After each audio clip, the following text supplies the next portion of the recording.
Армағайын эфирде тек арнасы сіздермен мен Бақтыр Әлібай. Біз тағы да жер мәселесімен жүрміз. Бұл жолы Ақмола облысы Целиноград ауданы Софиевка ауылының халқы мына тұрған жерін даулайды. Ендеше халықты тыңдайық, алдымен арнамызға жазылып қоңырауша басуды ұмытпаңыздар. Ал кеттік.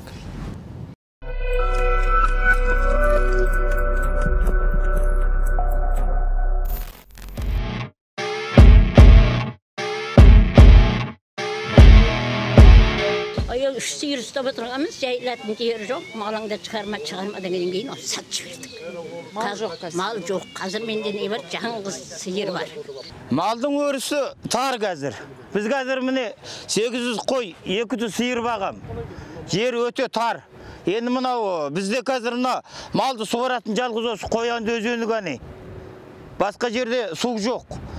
Енді мына былай барсақ, мына жақтан адамдар қуат жаңағы мына үй сабатырына жер.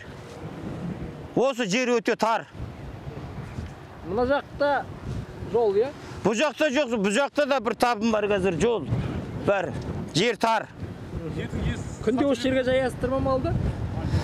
Көбінде осы жерге жаямыз ғой біз. Бар өрісіміз осы, мына тау бар, мына біреу аздаған жер.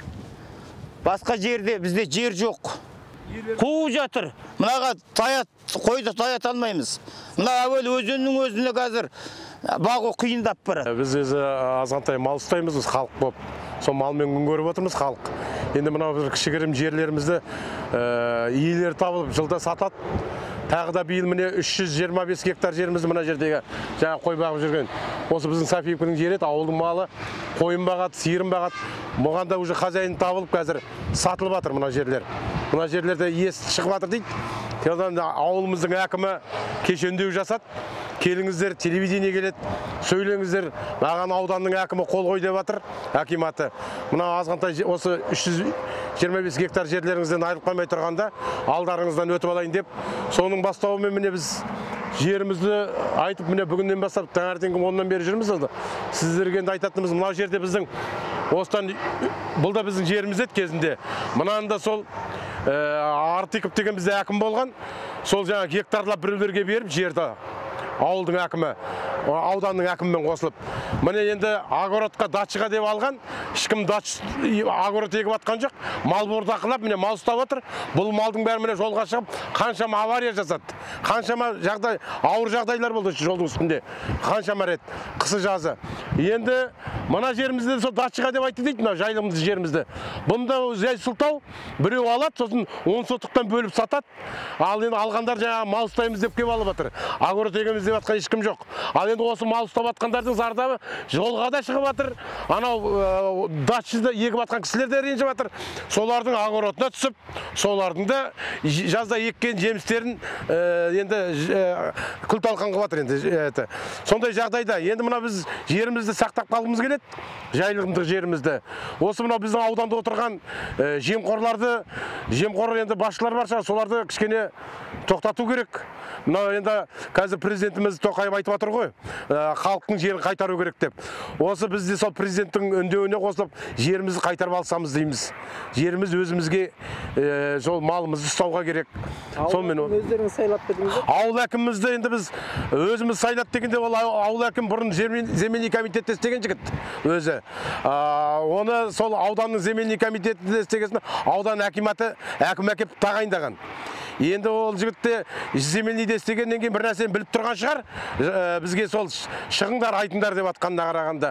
Оның арты дұрыс емес, жерді жағын жақсы білгеннен кейін.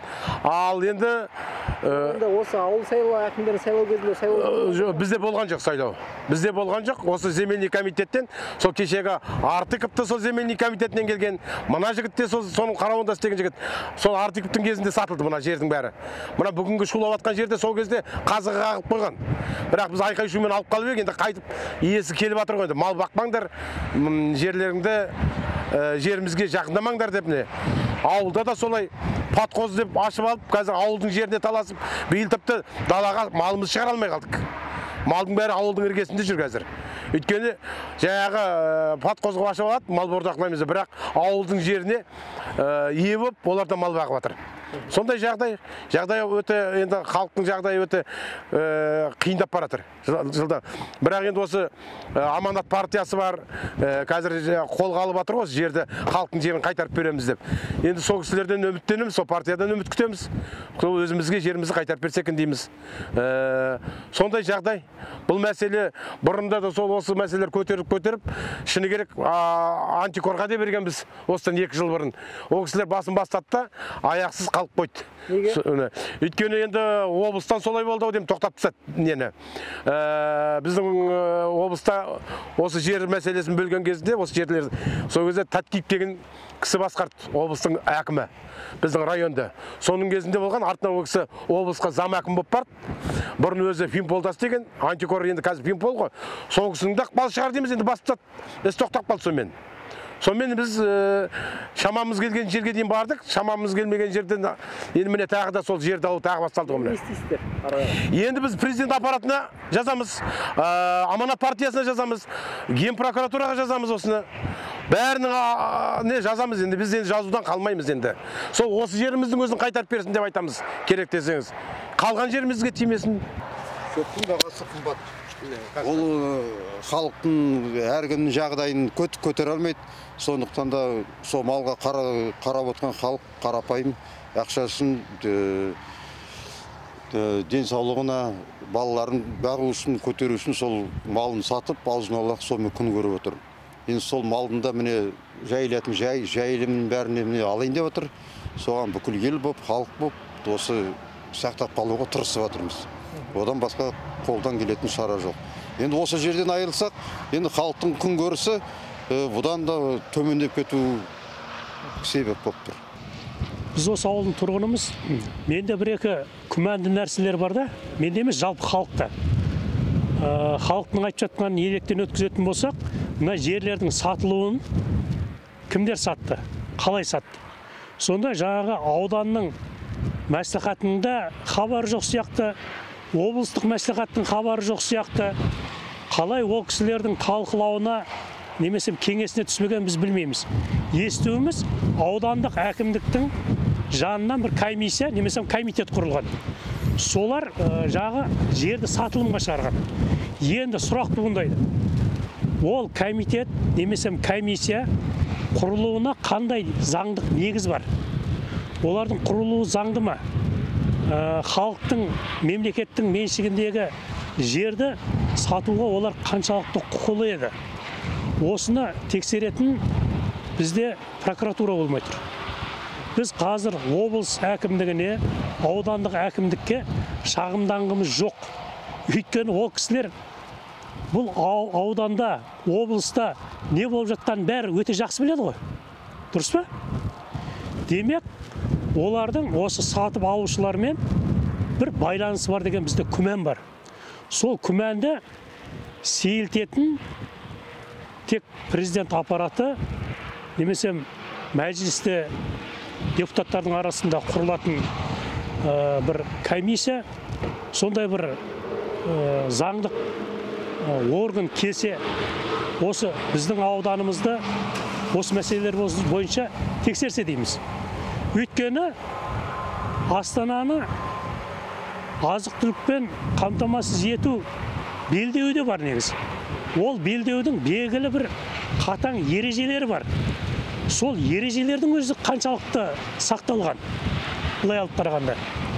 Осы Астананың халқын, тіпті сол шенеуніктердің өзін табиғи жақсы өніммен қамтамасыз етіп отырған ауылдың біреуі осы біздің ауыл ғой. Соның үшін осыған өте тереңнен қарамаса болмайды. Тереңнен қарамаса болмайды. Жаңа халық ұран көтеріп жатыр, жерді халыққа қайтарыңдар деп. Жер негізі халықтікі ғой. Жерді үкімет, мемлекет халықтың ризашылығымен, халықтың рұқсатымен ғана тиімді пайдалануға құқығы бар. Ол бойынша қазір конституцияға да өзгерістер еніп жатыр, заңға да өзгерістер еніп жатыр. Осылардың барлығын ой елегінен өткізетін болсақ, жаңа Қазақстанға, жаңа құрылып жатқан Қазақстанға мына пиғылдағы шенеуніктер, мына пиғылдағы жаман ойлы адамдар не әрекет жасап жатыр? Осы әрекеттері арқылы олар кеше қаңтарда Алматыда ешқандай жағдайды өзгерте алмағаннан кейін енді Астананың айналасында, Астананың іргесінде президентке қарсы тағы да бір күтіркі әрекеттер жасап жатыр екен. Өйткені Астананың іргесіндегі ауылдың халқын көтерсек, президентке қандай да бір зиян шектіреміз деген ойлары бар. Сондай бір жаман ойлы адамдар бар шығар. Осыны күштік органдар дұрыстап тексермесе болмайды. Одан кейін бұған қосымша біздің ауылымыздың айналасында бірнеше фермерлік шаруашылық қожалықтар ашылған болып жатыр. Оның негізі жасалған болып жатыр. Сол арқылы кейбір шенеуніктер, немесе байшыкештер мемлекеттен үлкен қаражат аударып алу үшін ананың бір 20-25% ғана жасап, ана ақшаны аударып алып, кейін өзінің қарабасына пайдаланып, ешқандай мемлекетке, елге пайда әкелетін тірлік істеместен басқа бір мақсатқа жұмсап жатқан шығар. Өйткені кейбіреулер құрылып, қайта құлап жатыр. Енді біз оның бәрі тексеруге ешқандай құқығымыз да жоқ, мүмкіндігіміз де жоқ. Сонымен айналысатын күштік құрылымдар, күштік органдар осыларды тексерсе дейміз. Бұл өтініш. Енді біз осы айтылып жатқандарды нақтылап президенттің атына, парламентке және елдің аманатын арқалаймыз, алға алып шығамыз, қазақ халқын арманына жеткіземіз деген Аманат партиясының да орталық кеңесіне жеткізуге тырысамыз осының бәрін. Егер бір нәтиже болмайтын болса, ешқандай нәтиже болмаса, онда біз Астананың қайсы алаңына болса да, қай күні болса да, күннің қай мезгілі болса да баруға мүмкіндігіміз бар. Бізді соған мәжбүрлемеуін, соған итермелемеуін, заңсыз әрекеттер жасамауымызға мүмкіндік берсін, жағдай жасасын. Осыны өтінеміз. Ауданнан бізге жаңағы елді мекен жерлерінің шекараларын кеңейту жөнінде ұсыныс түсті. Сол ұсыныс түскеннен бастап 22 маусым күні жергілікті қауымдастықты жинап, жаңағы ауылдық округ әкімдігіне сол кезде осы мәселені көтерген болатын. Сол кезде жаңағы жергілікті қауымдастық наразы болып, өзінің қарсылығын білдірді. Неліктен? Өйткені мынау жаңағы біздің елді мекен жерлерінің шекараларын ұлғайту барысында анықталғандай жаңағы саяжай жаңағы алабы бар. Ол яғни 2020 жылы жеке меншікке берілген болатын, сол жер телімі. Қазіргі таңда егерде бұл жер телімі елді мекеннің шекарасына кіретін болса, ол яғни жер телімдерін арғаратай жаңағы жер иесі арғаратай сол жерлерді бөледі. Яғни сегментация жасайды. Сол жөнінде жаңағы жергілікті қауымдастыққа сол мәселені жеткіздім. Жергілікті қауымдастық, жергілікті халық барлығы наразы болды. Жиналыс біткеннен кейін, яғни біз хаттама жасадық. Енді ол хаттама аясында арғаратай бұл мәселені арғаратай шешетін боламыз. Аудан әкімдігіне осы халықтың наразылығы туралы айттыңыз ба? Бүгін, яғни 29 маусым күні сағат 10-да аудан әкімінің қабылдауында болдық. Жергілікті қауымдастық мүшесі жаңағы келді. Жаңағы бұл мәселелердің бәрін жаңағы аудан әкіміне жеткізді. Олар не деп жатыр?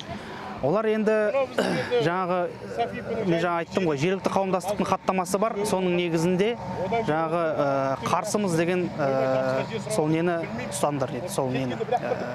Енді әкімдік не деп, аудан әкімдігі болмаса бұл шешілмейді деген мәселені айттым. жер телімдерін, яғни жаңағы анау шекараларын ұлғайтпайтын болды.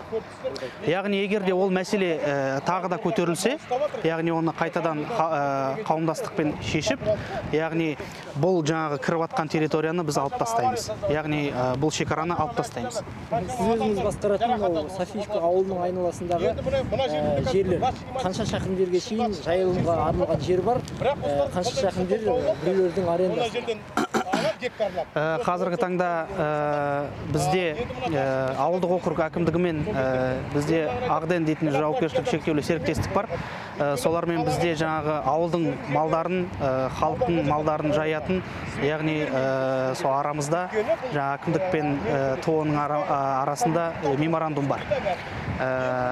Жалпы жайылым жері 2300 гектар. Және де сонымен қатар халықтың малын жаңағы айналасында ғой, айналасында жайылады. Қазіргі таңда ауыл бойынша бір табын бар. Биылғы жылы бірақ табын ғана шықты. Сол ең күрделі мәселе сол. Бақташы жоқ. Бақташымен жаңағы сондай бір проблема бар. Бірақ та мен өзі осы ауылдың тумасымын. Жаңағы жергілікті жаңағы жерлердің бәрін жаңағы білемін. Сондықтан жаңағы бұл жайылым жермен жаңағы не, ондай қатты проблема жоқ. Жалпы ауылда бір табын шықты дедіңіз. Басқа жалпы қанша мал бар? Ұсағын қосқанда? Жалпы бәрін қосқанда 4000-ға жуық мал бар. Оның ішінде ірі қара мал бар, ұсақ мал бар, және жылқыларымен бәрін қосқанда. Жілік деп айтып бере аласыз ба? Жілік деп жылқы шамамен 1200-ге жуық жылқы бар, қара мал соның шамасында, қалғаны ірі ұсақ мал. Бұл мәселенің шешіміне сіз енді қалай шешіледі деп ойлайсыз? Жергілікті халық оң шешімін тапқан? Егер де жергілікті халық наразы болса, бұл жаңағы жерді, яғни шекараларын ұлғайтылмайды. Ол жаңағы жергілікті қауымдастықпен шешілетін мәселе. Сондықтан мен ауылдық округ әкімі ретінде жаңағы жергілікті қауымдастыққа соны жеткіздім.